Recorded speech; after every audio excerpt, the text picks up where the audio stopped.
नमस्कार दोस्तों, SGM education रे यूट्यूब चैनल पर आपका हार्दिक स्वागत है।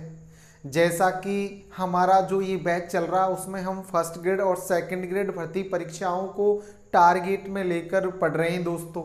और हमने सेकंड ग्रेड, फर्स्ट ग्रेड और रीट भर्ती परीक्षा के सिलेबस को, जो रीट मेंस है आदि के सिलेबस को हम पहले ही कंप्लीट कर चुके हैं दोस्तों।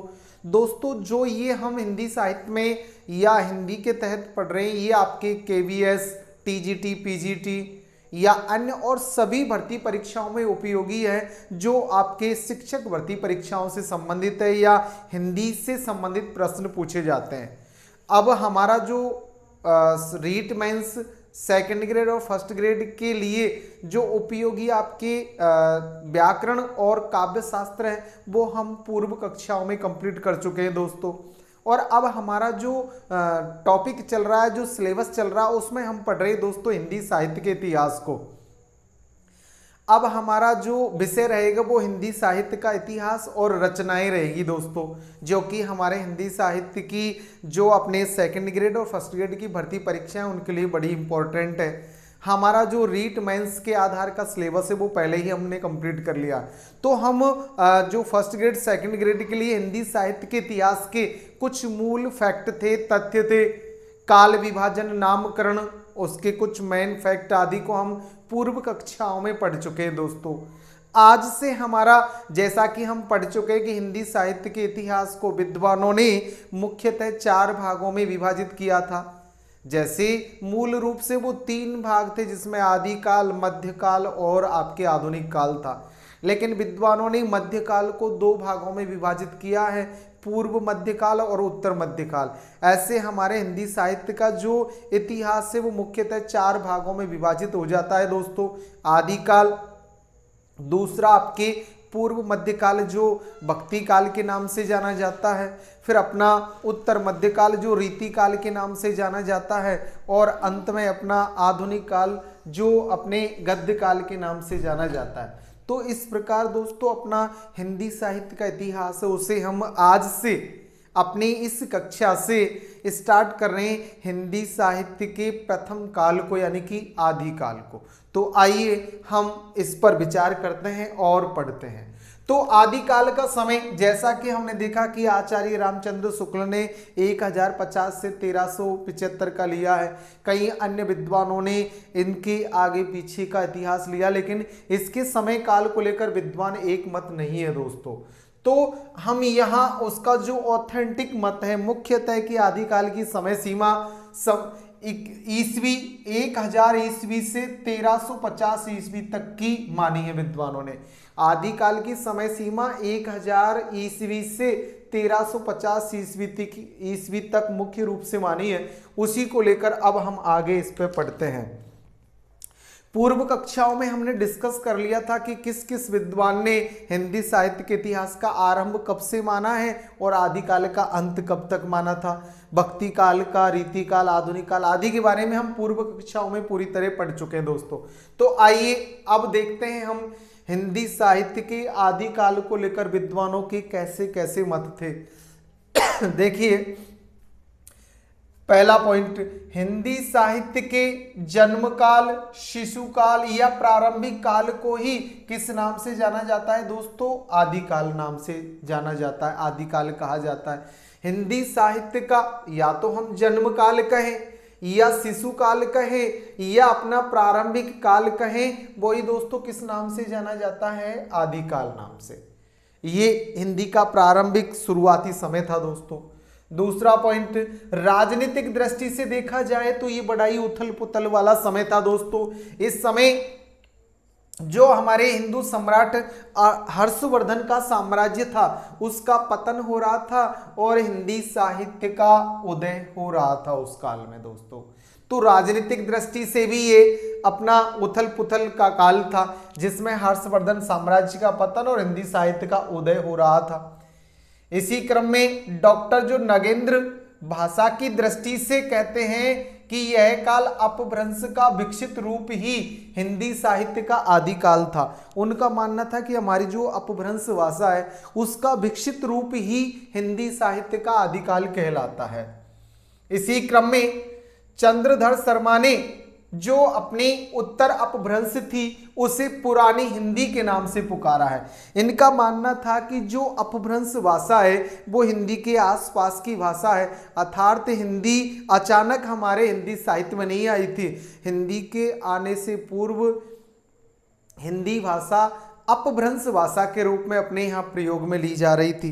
अपभ्रंश यानी विकृत रूप, हिंदी का विकृत रूप ही अपभ्रंश कहलाता है। तो कोई भी भाषा अचानक कहीं भी प्रयोग में नहीं आती है दोस्तों, धीरे धीरे उसमें सुधार होता है।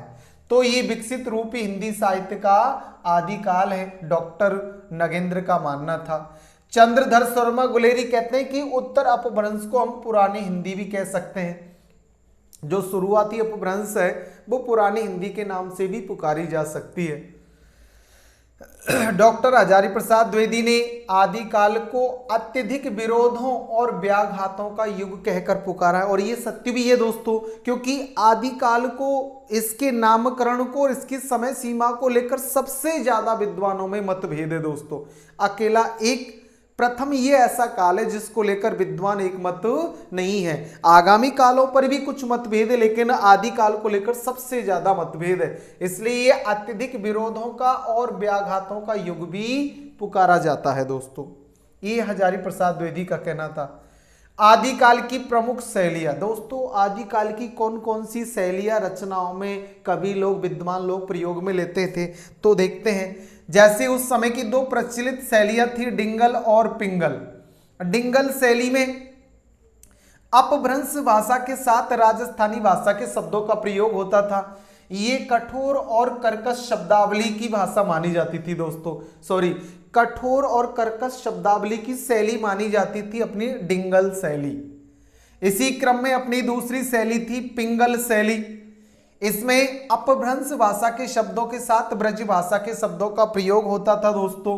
इसी वजह से इसे कोमल कांत पदावली युक्त शैली माना जाता था दोस्तों। तो डिंगल शैली में वीर रस की रचनाएं लिखी जाती थी, जबकि पिंगल शैली में श्रृंगारिक रचनाओं का कार्य करते थे विद्वान लोग। तो उस समय की यानी आदिकाल की प्रमुख शैलियों में थी आपके डिंगल और पिंगल।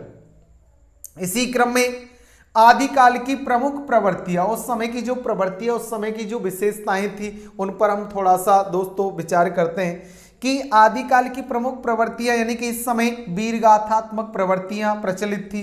अर्थात रचनाओं में रचनाकार वीरतापूर्ण भाव को या वीर रस में रचनाएं लिखते थे। तो वीरगाथात्मक प्रवृत्ति रासो रचनाओं में ये सब देखने को मिलता है। इसी क्रम में धार्मिकता, सिद्ध और व जैन नाथ आदि की रचनाओं में धार्मिक भावना मिलती है दोस्तों। श्रृंगारिकता, ये तीन प्रवृत्तियां मुख्य थी। विद्यापति और ऐसे ही अन्य कवियों की रचनाओं में, जैसे अपने बीसलदेव रासो आदि है, ये सब श्रृंगारिक रचनाएं दोस्तों। तो आदिकाल की तीन मुख्य प्रवृत्तियां थी, वीरगाथात्मक प्रवृत्ति, धार्मिक प्रवृत्ति और श्रृंगारिक प्रवृत्ति, और तीनों की रचनाएं उस काल में अधिक रची गई दोस्तों। इसी क्रम में अगला मत, सर्वमान्य मत से सरहपाद या सरहपा को हिंदी का प्रथम कवि माना जाता है। दोस्तों जैसा कि हम पूर्व कक्षाओं में डिस्कस कर चुके, पढ़ चुके हैं कि हिंदी के प्रथम कवि को लेकर, हिंदी के प्रथम काल के नाम को लेकर, हिंदी के प्रथम काल के समय को लेकर विद्वानों में अत्यधिक मतभेद है, और सबने अपने अपने अनुसार अलग अलग कवि को हिंदी का पहला कवि माना है। लेकिन मुख्य रूप से सभी इस मत को मानते हैं कि हिंदी का पहला कवि माना जा सकता है सरहपाद या सरहपा, जो एक सिद्ध कवि थे। ये सिद्ध कवि थे, इन्हें हिंदी का प्रथम कवि माना जाता है। अगला, हिंदी साहित्य की सर्वप्रथम रचना के रूप में जैन आचार्य देवसेन के द्वारा लिखित या रचित श्रावकाचार, जैन आचार्य देवसेन कृत रचित श्रावकाचार, जो 933 ईस्वी में रची गई और जिसमें श्रावक धर्म या गृहस्थ धर्म का वर्णन था दोस्तों, ये हिंदी की प्रथम रचना मानी जाती है। सरहपा या सरहपाद द्वारा कोई मुख्य ग्रंथ या रचना ऐसी नहीं लिखी गई थी, इनके फुटकर पद थे दोस्तों। इस वजह से हिंदी की प्रथम रचना के रूप में जैन आचार्य देवसेन की श्रावकाचार, जो 933 ईस्वी में रची गई, ये मानी जाती है। इसी क्रम में आदिकालीन साहित्य का विभाजन 4 श्रेणियों में मुख्य रूप से विद्वानों ने किया है। हमारे आदिकाल का जो साहित्य है, संपूर्ण साहित्य को मुख्य रूप से विद्वान कितने भागों में बांटते दोस्तों? 4। जैसे कि रासो साहित्य जो अपने चारण या भाट कवियों द्वारा रचा गया, रास साहित्य या जैन साहित्य जो अपने जैन कवियों द्वारा लिखा गया, सिद्ध साहित्य जो 84 सिद्ध अपने माने जाते हैं उनके द्वारा लिखा गया, और नाथ साहित्य जो 9 नाथों द्वारा लिखा गया। तो इस प्रकार आदिकालीन जो साहित्य है उसे मुख्य रूप से कितने भागों में बांटा है दोस्तों? 4 भागों में। आदिकाल का कुछ स्वतंत्र साहित्य भी मिला है दोस्तों, जो हम जिसे श्रृंगारिक, धार्मिक या मनोरंजन परक भी मान सकते हैं। तो देखिए, आदिकाल की वो रचनाएं जो ये चारों प्रकार की श्रेणियों में नहीं आती है, वह आदिकालीन स्वतंत्र साहित्य के तहत मानी जाती है या सम्मिलित की जाती है दोस्तों। अब सबसे पहला जो है रासो साहित्य, इससे समझते हैं। रासो शब्द को लेकर विद्वानों का अलग अलग मत था। कोई विद्वान रासो को लेकर कहते हैं कि ये रासक से इसकी उत्पत्ति है, कुछ राजसूय से मानते हैं, कुछ राजयश से मानते हैं। तो विद्वानों के जो मतभेद थे इस रासो शब्द को लेकर, उसे देखिए दोस्तों। आचार्य रामचंद्र शुक्ल रासो शब्द की उत्पत्ति रसायन शब्द से मानते हैं। उनका मानना था कि रासो की उत्पत्ति रसायन से हुई है। आचार्य हजारी प्रसाद द्विवेदी रासो शब्द की उत्पत्ति राशक शब्द से मानते हैं दोस्तों, और सर्वनिर्णायक मत भी यही है कि रासो शब्द की उत्पत्ति राशक शब्द से हुई है। इसी क्रम में गारसा दे तासी ने रासो शब्द की उत्पत्ति राजसूय राजसूय शब्द से मानी है। उनका मानना था कि उस समय राजाओं द्वारा यज्ञ आदि अधिक करवाए जाते थे, इसलिए राजसूय यज्ञ आदि के आधार पर यहाँ रासो शब्द की उत्पत्ति हुई है। इसी क्रम में दशरथ शर्मा, डॉक्टर दशरथ शर्मा रासो शब्द की उत्पत्ति रास शब्द से मानते हैं। इसी क्रम में हजारी प्रसाद शास्त्री रासो शब्द की उत्पत्ति राजयश से मानते हैं। तो दोस्तों, रासो शब्द की उत्पत्ति को लेकर या रासो शब्द के प्रयोग को लेकर विद्वानों में अनेक मत थे, लेकिन सर्वमान्य मत हजारी प्रसाद द्विवेदी का ही रासक शब्द से रासो की उत्पत्ति मानते हैं। अगला पॉइंट है रासो साहित्य की प्रमुख विशेषताएं। जो रासो साहित्य लिखा गया उसकी क्या प्रमुख विशेषताएं थी दोस्तों? देखिए, पहली विशेषता यह चारण या भाट कवियों द्वारा रचा गया था।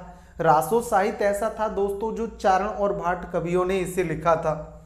रचनाओं में जिस आश्रयदाता या जिस राजा के आश्रय में वो रहते थे दोस्तों, तो इनका मूल कार्य था अपने आश्रयदाता को खुश करना, और वो प्रसन्न होंगे तो इन्हें कुछ इनाम, पारितोषिक आदि मिलेगा।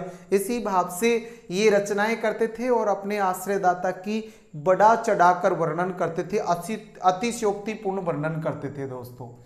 इसी क्रम में रासो साहित्य में रचनाओं में सामंती जीवन की झलक, जो रचनाएं थी उस काल की, उनमें सामंती राजा महाराजाओं के जीवन की झलक मिलती है दोस्तों। रचनाओं में ऐतिहासिकता के साथ कल्पनाओं का समावेश, यानी कि रचनाएं ऐतिहासिक तो थी, साथ में उनमें कल्पनाओं का भी अत्यधिक प्रयोग किया था दोस्तों। यानी कि मूल कथा के साथ साथ कल्पनाओं को जोड़कर या मिलाकर ये लिखते थे दोस्तों। रचनाओं में युद्ध व प्रेम का वर्णन, इनकी रचनाओं का मुख्य वर्ण विषय था युद्ध या प्रेम। युद्ध की रचनाएं वीर रस में, जबकि प्रेम की रचनाएं श्रृंगारिक रस में। इसी क्रम में रचनाओं में वीर रस या श्रृंगार रस की अधिकता थी। हालांकि इन्होंने अपनी रचनाओं में नव रसों का प्रयोग किया, लेकिन मुख्य रूप से वीर और श्रृंगारिक रस की अधिकता थी। रचनाओं में डिंगल व पिंगल शैली का प्रयोग किया गया, युद्ध आदि के वर्णन के लिए डिंगल शैली का, जबकि श्रृंगारिक आदि वर्णन के लिए पिंगल शैली का इन कवियों ने प्रयोग किया था दोस्तों। रचनाएं अधिकांशतः संदिग्ध व अप्रमाणिक है। जो रासो साहित्य की रचनाएं मिलती है उनमें अधिकतर रचनाएं असंदिग्ध है, यानी कि उन पे संशय किया जाता है, ये वो उनके प्रमाण नहीं मिले हैं, इस प्रकार की रचनाएं थी। रचनाओं में कवियों की संकुचित मानसिकता का प्रयोग हुआ है। यानी कि दोस्तों इस काल के जो चारण या भाट कवि लोग थे उनकी मानसिकता संकुचित थी, अर्थात वो समाज से अलग हटकर केवल राजा महाराजाओं के आसपास की रचनाएं लिख पाए, इसलिए उनकी मानसिकता का यहाँ पता चलता है कि उनकी मानसिकता उस काल में कितनी संकुचित थी, उनकी सोच कितनी छोटी थी। तो इस क्रम में यहाँ रासो साहित्य की ये मुख्य विशेषताएं हैं दोस्तों। अब रासो साहित्य की प्रमुख रचनाएं, यानी कि रासो साहित्य की प्रमुख कौन कौन सी रचनाएं हैं दोस्तों जो रासो काव्य के साथ या यूं कहें आदि काल में बड़ी प्रसिद्ध हुई। तो वो रचनाएं थी जैसे पृथ्वीराज रासो, चंद्र बरदाई जो पृथ्वीराज का कवि था, पृथ्वीराज का मित्र सखा भी कह सकते हैं, उन्होंने पृथ्वीराज को लेकर ये रचना लिखी थी, पृथ्वीराज रासो। चंद्र बरदाई इसके लेखक थे। फिर बीशल देव रासो, विग्रह राज चतुर्थिया बीशल देव को लेकर नरपति नाल द्वारा लिखी गई ये श्रृंगारिक रचना थी दोस्तों। इसी क्रम में परमाल रासो, ये जगनिक द्वारा लिखी गई रचना थी, परमाल रासो। हम्मीर रासो, ये अपने सारंगधर कवि द्वारा लिखी गई रचना थी दोस्तों, हम्मीर रासो। इसी क्रम में खुमान रासो, ये दलपत विजय ने खुमान रासो नामक रासो ग्रंथ रचा दोस्तों। विजय पाल रासो, ये आपके नल सिंह द्वारा, नल सिंह भाट द्वारा लिखी गई रचना थी, विजय पाल रासो। बुद्धि रासो, जल्लड़ कवि द्वारा, जो चंद्रबरदाई के पुत्र आदि माने जाते उनके द्वारा लिखी गई रचना है। इसी प्रकार मुंज रासो, राजा मुंज आदि के ऊपर कुछ कवि इसे अज्ञात मानते हैं, कुछ का मानना है कि स्वयं राजा मुंज आदि ने इसकी रचनाएं की है। तो ऐसे हमने दोस्तों आदि काल को लेकर जो विद्वानों के कुछ मत थे, आदि काल की जो प्रवृत्तियां थी, विशेषताएं थी, उनको लेकर हमने आज अपना जो वर्ण विषय रखा, अपना टॉपिक रखा है दोस्तों। तो मुझे उम्मीद है कि आपको जो बताया गया है वो आपको अच्छी तरह समझ में आया होगा। दोस्तों कोई समस्या है तो कमेंट से बताएं और उसका समाधान पाए। अपने मित्रों को जरूर शेयर करें, उन्हें सब्सक्राइब आदि के लिए प्रेरित करें दोस्तों। आप अच्छा पढ़े और सफलतापूर्वक आगे बढ़े। धन्यवाद दोस्तों।